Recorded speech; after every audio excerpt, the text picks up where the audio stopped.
Now, lots of people have said, I'm used to doing lots of past paper questions to get me through the exams, and it should work exactly the same for learning English.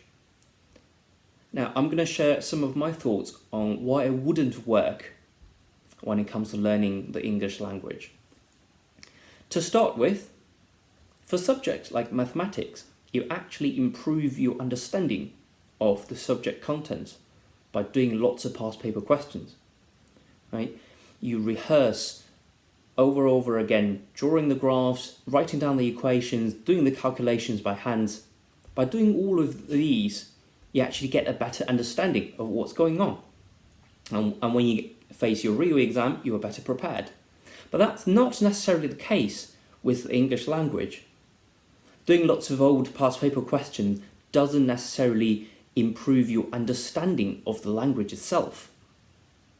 Secondly, there isn't a set syllabus to revise from in English.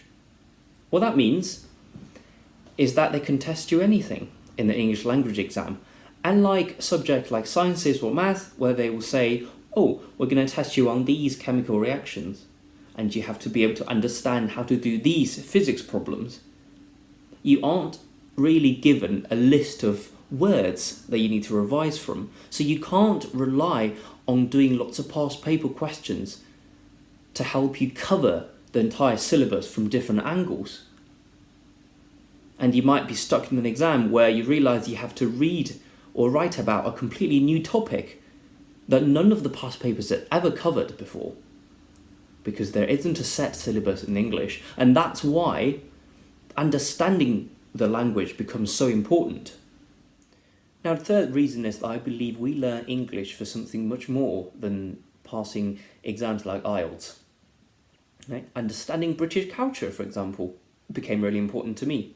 Understanding British humour, idioms, slangs that different people in different regions in the UK use differently. I'll give you an example. There was once I was having a business meeting with my manager, and one of the colleagues walked into the door and said, oh, can I join? My manager said, oh, yeah, please join. We're cooking on gas here. I haven't heard that expression before. When I heard that for the first time, I was really confused. I thought, what are you talking about? Cooking on gas sounds really dangerous.